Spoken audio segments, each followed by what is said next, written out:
نحمده ونستعينه ونستغفره ونستهديه ونتوب إليه ونعوذ بالله من شرور أنفسنا وسيئات أعمالنا. من يهده الله فلا مضل له ومن يضلل فلا هادي له، وأشهد أن لا إله إلا الله وحده لا شريك له، وأشهد أن سيدنا محمدا عبده ورسوله أرسله الله بالهدى ودين الحق ليظهره على الدين كله ولو كره المشركون. أما بعد، baada ya kumshukuru Allah subhanahu wa ta'ala na kumsifu na kumtukuza na kumtakia rehema na amani mtume wetu Muhammad sallallahu alayhi wa alihi wasallam, waheshimiwa Waislamu, ashukuru ya Allah kutukusanya kwenye kikao hiki na kwenye mkusanyiko huyu katika siku kama hii ya leo, chini ya moja katika mafunzo muhimu, tukiwa katika maandalizi ya kumpokea mgeni mwenye heshima kama alivyoelezea Mheshimiwa Naibu al-Qadhi hapa, walivyokuwa maswahaba wa mtume wetu Muhammad sallallahu alaihi wasallam na watu wema baada yao katika kujihimiza na wakati huyo muhimu mpaka wakaishi mwaka wao wote, ni ndoto ya mwezi huu mtukufu wa Ramadhani. Waislamu, mwezi wa Ramadhani kwa aliyejaliwa na Allah subhanahu wa ta'ala akabahatikiwa akaingia katika mwezi, wallahi ana neema kubwa ambayo waliyetangulia kabla Ramadhani wanaijutia, lakini sikitiko ni sisi ambao tunajaliwa kuiriki hiyo neema halafu hatuone thamani yake. Mtu anadiriki mwezi wa Ramadhani lakini haoni thamani ya muda aliodiriki. Unamkuta ndiye yule kabla Ramadhani ndivyo amekuja katika Ramadhani, yule hajabadili chochote, ni tabia, ni mwenendo, ni ibada, yule hajabadilika, wakati ni fursa ambayo amekujalia Allah, umeishi mpaka kuidiriki neema kubwa. Kudiriki mwezi wa Ramadhani ilimpelekea mtume wetu Muhammad sallallahu alaihi wa sallam aifanye kuwa murajjih, sababu ya kumpasisha mtu zaidi ya mwingine, kwa kuwa tu amediriki mwezi wa Ramadhani na ataswaumu baada ya ndugu yake aliyofariki kabla ya Ramadhani. Kuna athari ilipokelewa, mtu mmoja katika kabila la Bani Bali alioteshwa zama za mtume wetu Muhammad sallallahu alaihi wasallam, watu wawili ambao walikuja kwa mtume wakashahidia. Mmoja wao akawa amemwitika Allah subhanahu wa ta'ala mapema kwenye moja katika saraya ambazo mtume alikuwa anazituma watu waende kupigana au kuitetea dini, na mwingine akabaki hai.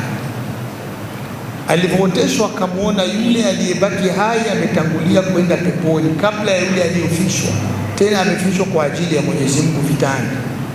Nikamsangaza, kwa nini aliyekufa vitani kacheleweshwa kwenda janna na aliyebaki hai ndiye ametangulia kwenda janna?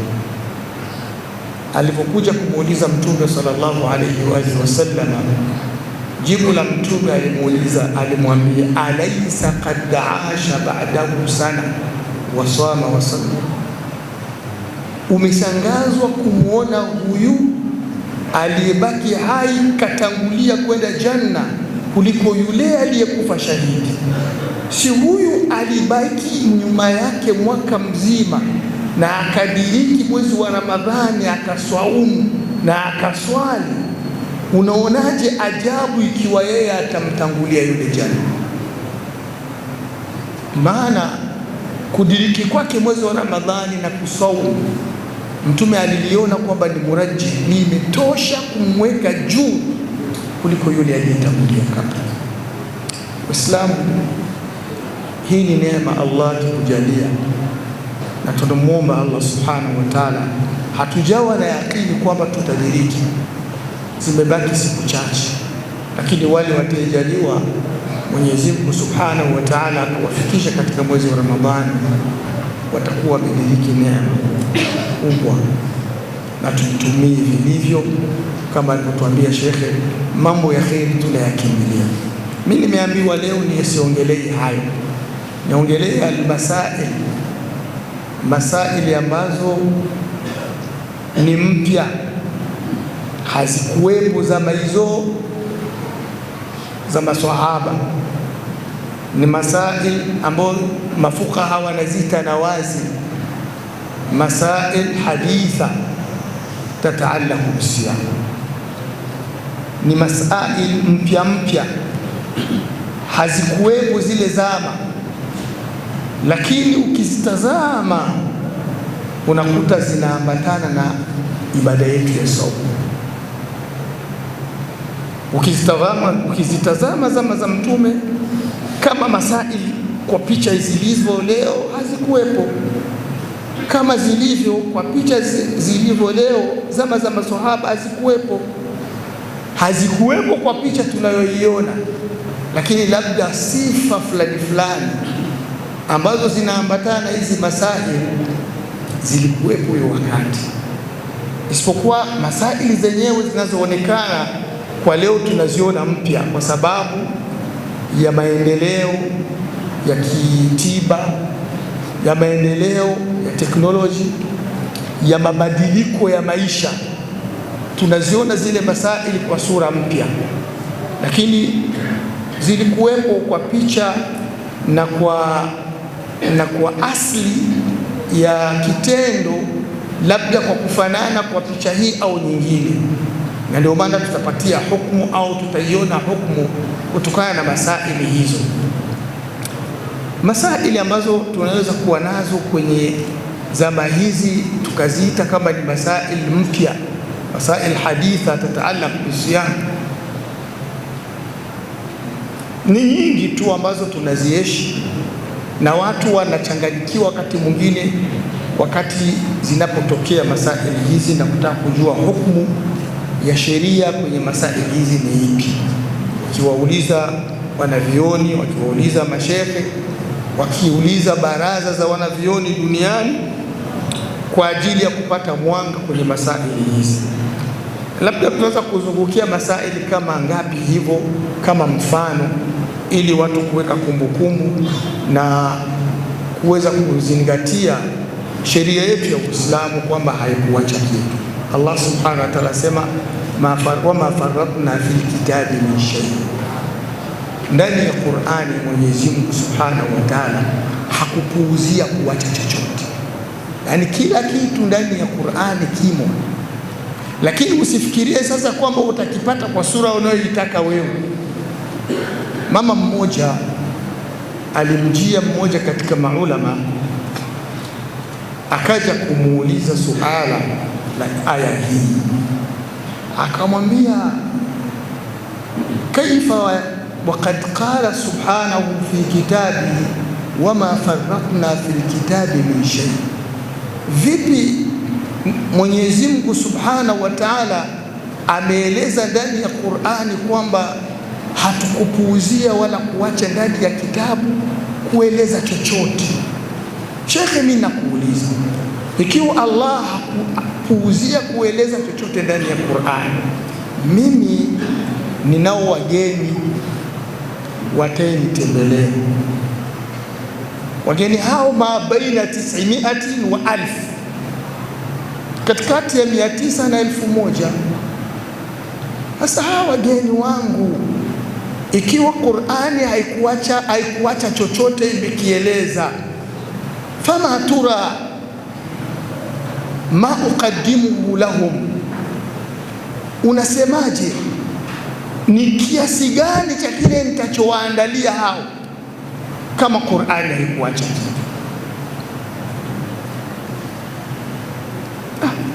kwenye baraza la wanavyuoni, kwenye baraza la watu, kaulizwa mwanachuoni, Qur'ani kuacha kitu, mimi nitakuwa na wageni 900 mpaka 1000, Qur'ani hajacha kitu, nitawapa takrima ya kiasi gani? Yule mwanachuoni hakutaka kumweleza marefu kwamba hayo sio wala sio aliyokusudiwa. Alimwambia amehilmu ya umma fulani, nipe muda. Akaingia ndani kwake, akamuuliza mmoja katika watu wake wa nyumbani wenye kuzoea maandalizi, unasemaje ikiwa mtu atapata wageni 900 hadi 1000 akitaka kuwaandalia? Waarabu walikuwa wanajua maandalizi yao. Anaweza kuwaandalia karamu ya kiasi gani, ya mbuzi ngapi, ya maandalizi ngapi ili watosheke? Wake zake wanajua maandalizi. Wakamwambia watu 900 hadi 1000, kiwango kadhaa za mchambuzi, kiwango kadhaa cha unga, kadhaa cha mafuta kitatosha. Akarudi akasema, bwana, kiasi fulani kitatosha kuhusu maandalizi yako. Akamuuliza, sasa hayo umewapata wapi kwenye Qur'ani? Akamwambia, niyapata, Mwenyezi Mungu asema, fasalu ala dhikri kuntum la ta'lamun. Kama jambo fulani huna umwanga nalo, waulize wale wenye ukumbusho kwao kama nyacho.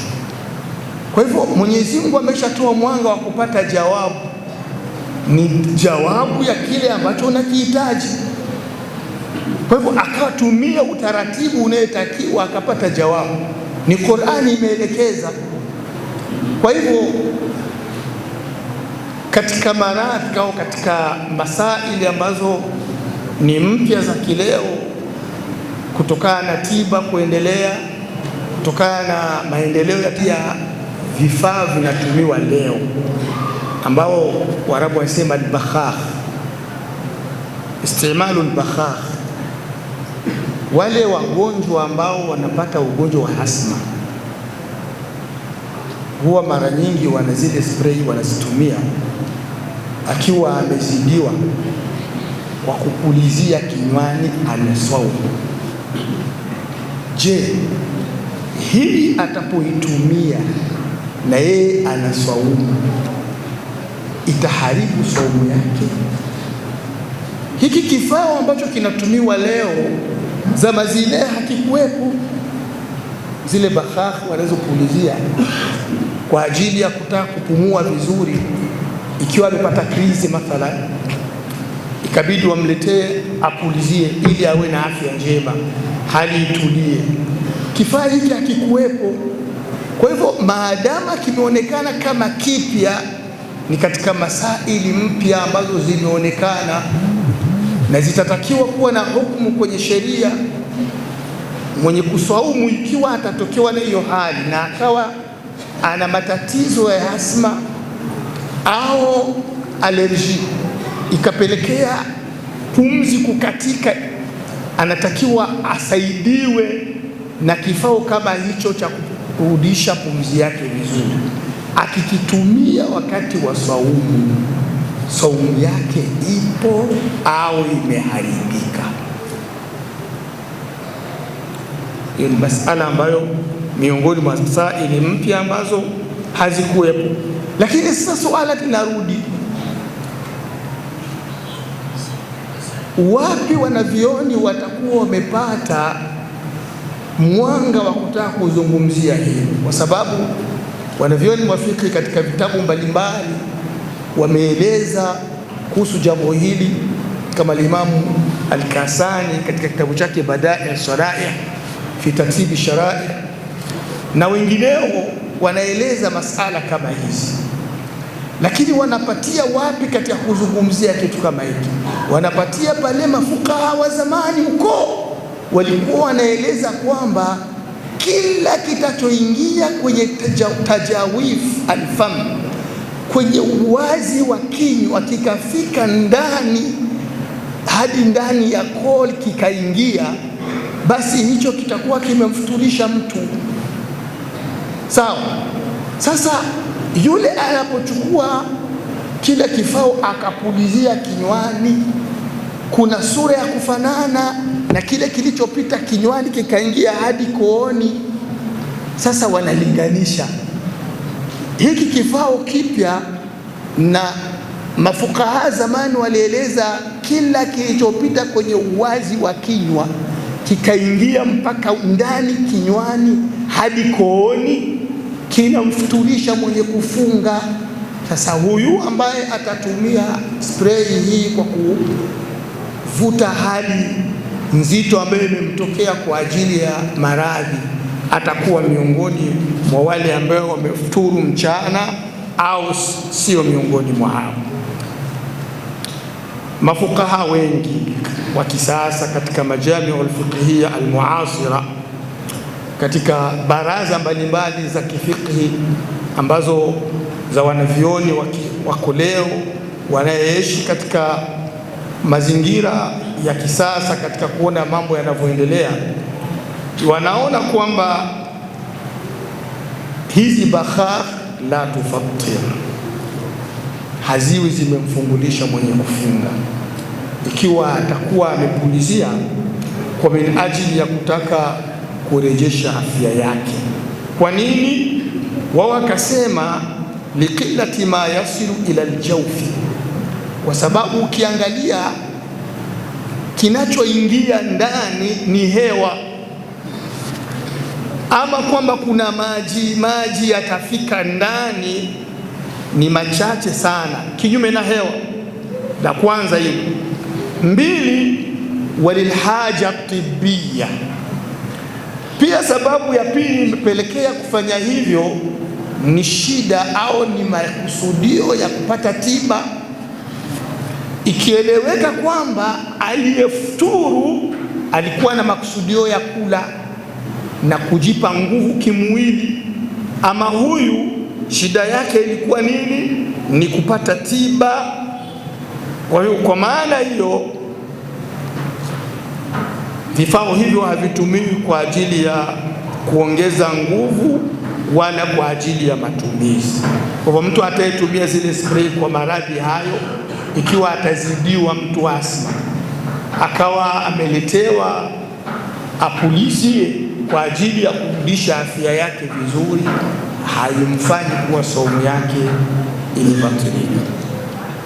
Pia inaingia hivyo hivyo, zile spray zinatumiwa kwa ajili ya oksijeni kwa wale watu wenye allergy, mfano amefika sehemu vumbi na nini, inabidi pumzi imekata mpaka apulizie kwa min ajili ya kurudisha afya yake, na yenyewe la tufattir, hazitokuwa zenye kuharibu saumu yake.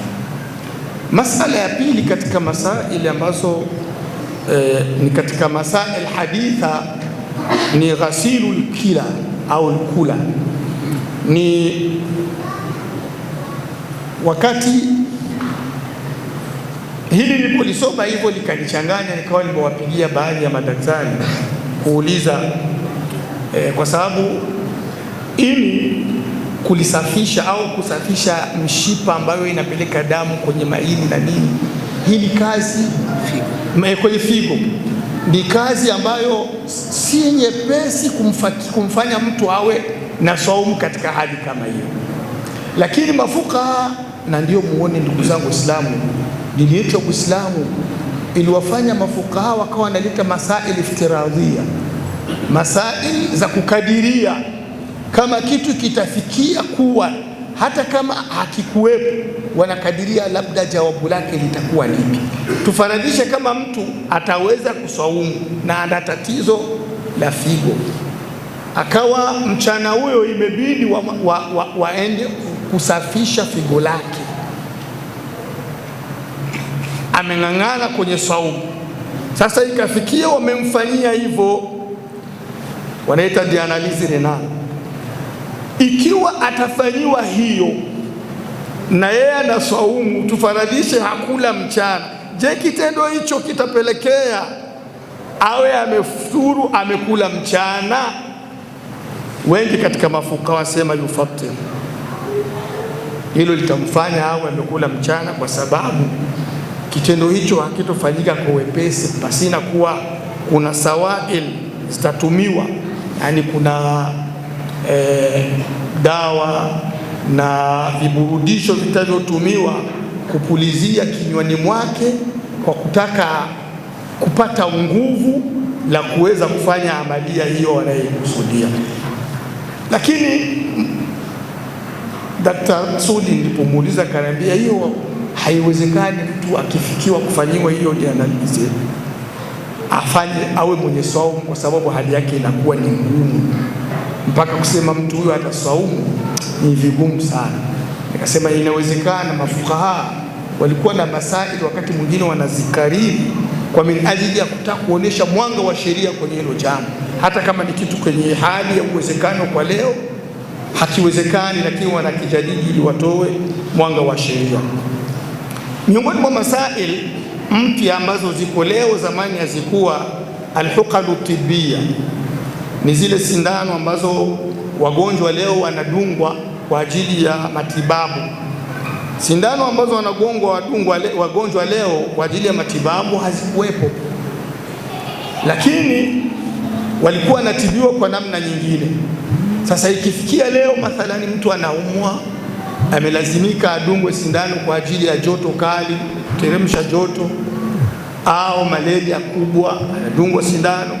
Je, akiwa na swaumu siku hiyo, swaumu yake itakuwa imebatilika au hapana? Hizi hukani ziko aina mbili. Sindano anazodungwa mgonjwa ziko aina mbili.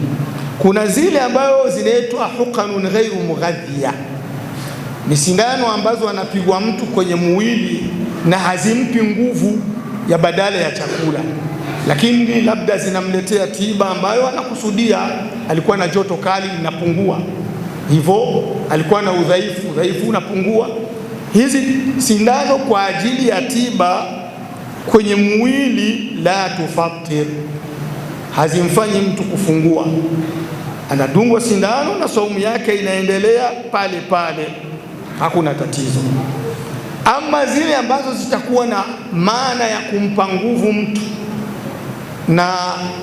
na kumfanya kuwa kama mwenye kula, japokuwa hakuingiza chakula kinywani, kama zile wanazodunga kisha wanamweka serum kwenye mwili, zile zina maana ya kula. Fahadhi alhukan tufatir, zile zinakuwa zimemfanya awe ya mwenye kula mchana.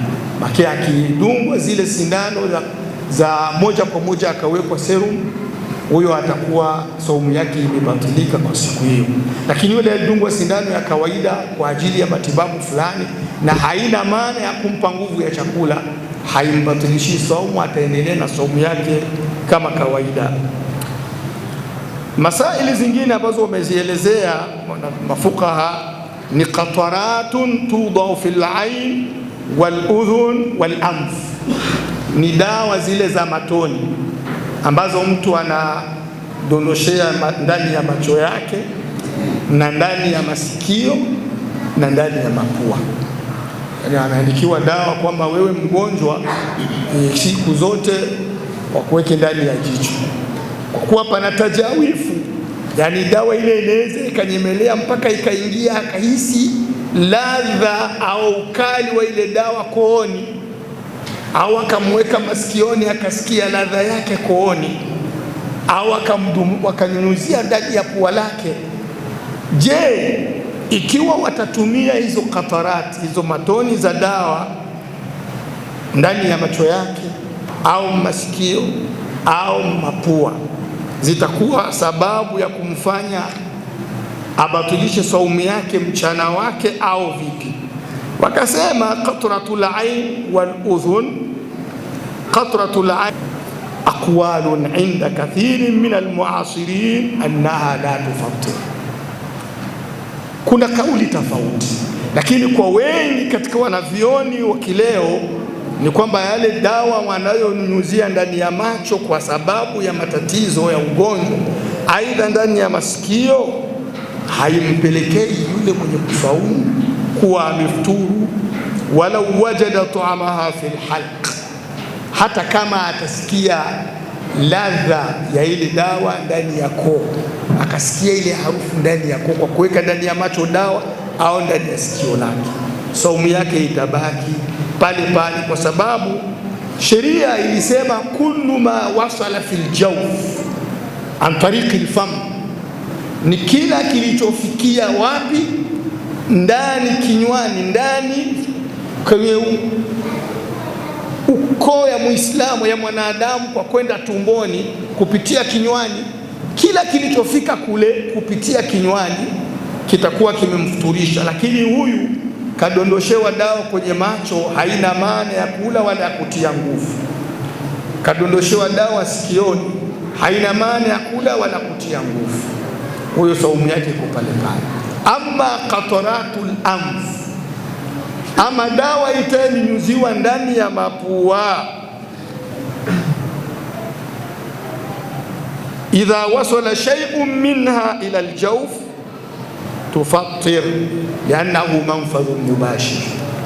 Ama dawa itawekwa kwenye mapua, kwambiwa atakuwekea matoni mapuani, alafu akahisi kama imeingia mpaka kooni, hiyo itamfuturisha, kwa sababu uwazi wa ndani ya pua yani ni njia iko wazi moja kwa moja. Kwenye mapua pako wazi moja kwa moja, ni uwazi unaweza kuingia moja kwa moja hadi kooni. Kwa ushahidi wa kauli yake Mtume wetu Muhammad sallallahu alayhi wa alihi wasallama alipokuwa anaelezea mwenye kutawadha, akasema wabaligh fil istinshaq illa an takuna saiman, utapokuwa unatawadha kokota maji puani, zidisha kuyakokota maji, isipokuwa ukiwa mwenye kusaumu.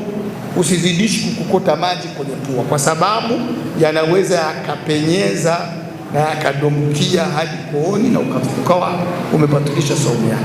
Kwa hiyo ukiandikiwa dawa hospitalini kwamba utawekwa matoni yani ndani ya mapua yako, kuna hatari ya kubatilisha saumu pindi utapokuwa umefanya hivi. Ama masikioni na ndani ya macho, saumu inaendelea kuwa sahihi.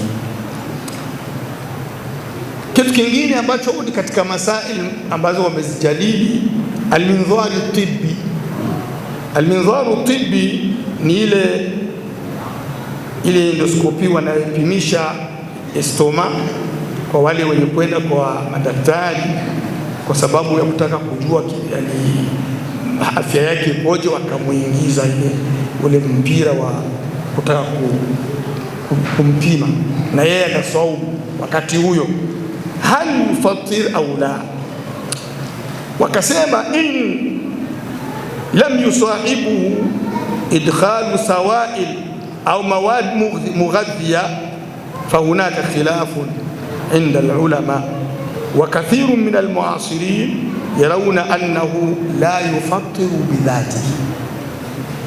Ikiwa watampima tu kwa kuingiza ule mpira pasina kushindikiza na kitu kingine cha majimaji, labda mpira ule umewekwa kwenye dawa fulani kisha ukashindikizwa na ile dawa, akaenda anaihisi mgonjwa, yani mwenye kutibiwa kooni, lakini umeingizwa mpira wenyewe tu hadi kufikia kumaliza kipimo chake, kuna khilafu. Baadhi wamesema inamfuturisha, lakini wengi katika wanavyoni wa kileo wanasema mpira wenyewe tu ambao anayepimwa kwao haumfuturishi, lakini ukishindikizwa na kitu kingine kama dawa imepakwa kwenye mpira huyo au imepuliziwa na akapata tuseme unyenyefu wa kile kilichoshindikiza ule mpira ndani ya tumbo lake, itamfuturisha. Lakini pasina hicho kitu ambacho kitashindikiza mpira peke yake, hautokuwa wenye kumfuturisha. Kitu kingine wakasema ni atabarru bidam, mtu kujitolea damu kwa kumpa mwingine mgonjwa, alafu akatakiwa mtu kutoa damu yake ili amsaidie mwenye kuumwa. Atabarru bidam la yufattir lakinahu kad yusabbibu dha'fan, mtu kujitolea damu haiwezi kumfanya afuturu au amekula mchana, lakini inaweza kapelekea ahisi udhaifu na ashinde siku yake hiyo yote, ni mdhaifu na hana nguvu.